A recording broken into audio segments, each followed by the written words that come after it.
بسم الله الرحمن الرحيم. الإخوة الأعزاء أعضاء حزب مصر القوية، الحقيقة الفترة اللي فاتت مر الحزب وأعضائه في كل المحافظات والأمانات بوقت بذلوا فيه جهد كبير أنا أقدره وأشعر به، وأصبحتم الآن بفضل الله وتوفيقه واقع على الأرض.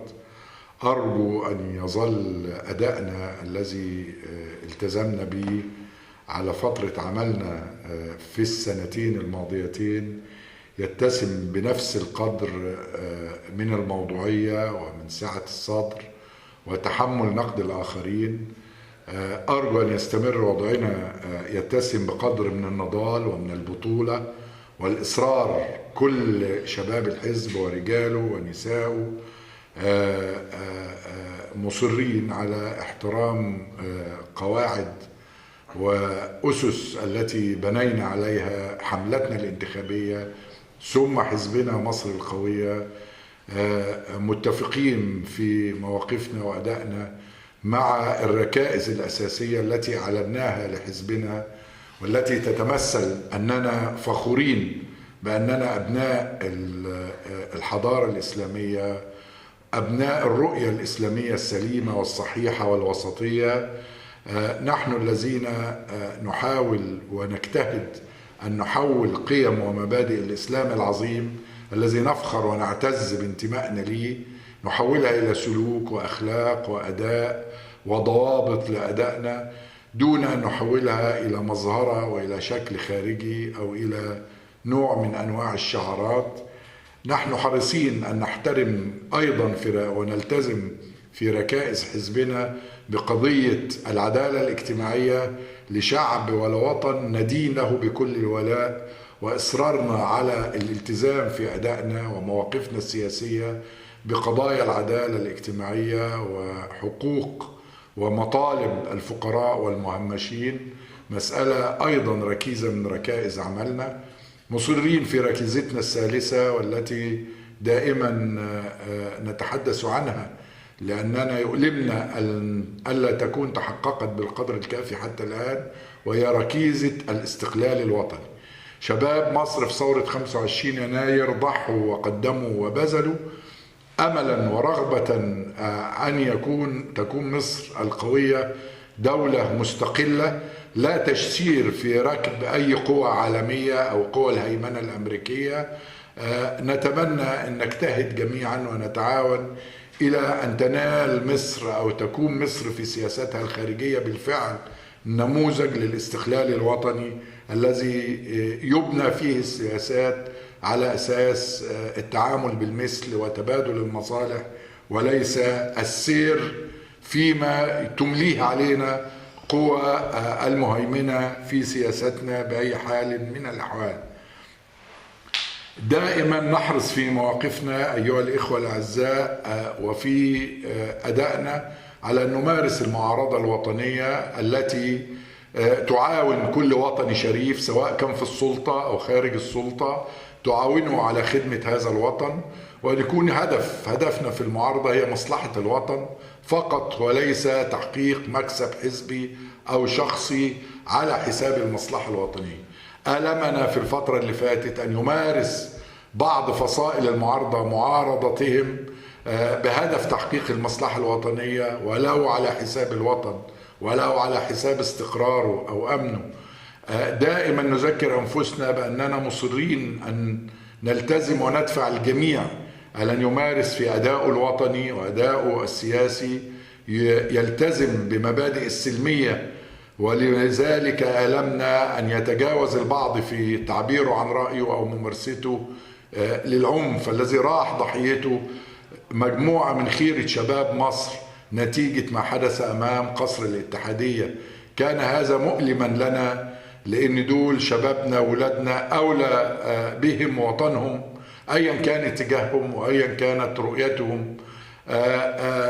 نتمنى أن يكون هذا آخر دماء يسيل من المصريين في كل أداءاتهم السياسية والاحتجاجية. لا يوجد لنا تحفظ، ونحن الذين ننادي دائما بفتح الأبواب والشبابيك والقلوب للحوار مع الآخرين، لكن دائما نريد أن يكون الحوار على أساس من المصلحة الوطنية، أن يكون حوارا جادا لا يستغل أطراف الحوار من أجل تحقيق مكسب لطرف هنا أو هناك. ومن هنا فإن قلوبنا وعقولنا مفتوحة للتحاور من أجل المصلحة الوطنية على أن يكون حوارا جادا وله أهدافه. أكدنا من أول يوم في حركتنا في الأيام أو الأسابيع القليلة الماضية على أننا سنقف ونتصدى لأي محاولة لهدم السلطة الشرعية المنتخبة، وهذا لا يعني أننا سنسكت حينما تخرج هذه السلطة في موقف من مواقفها وأداء من أداءاتها عن المصلحة الوطنية، أو تمارس قدر من الاستبداد أو الخروج عن احترام القوانين واحترام الإرادة الشعبية. لكننا في ذات الوقت مع احترام هذه السلطة باعتبارها معبرة عن الإرادة الشعبية.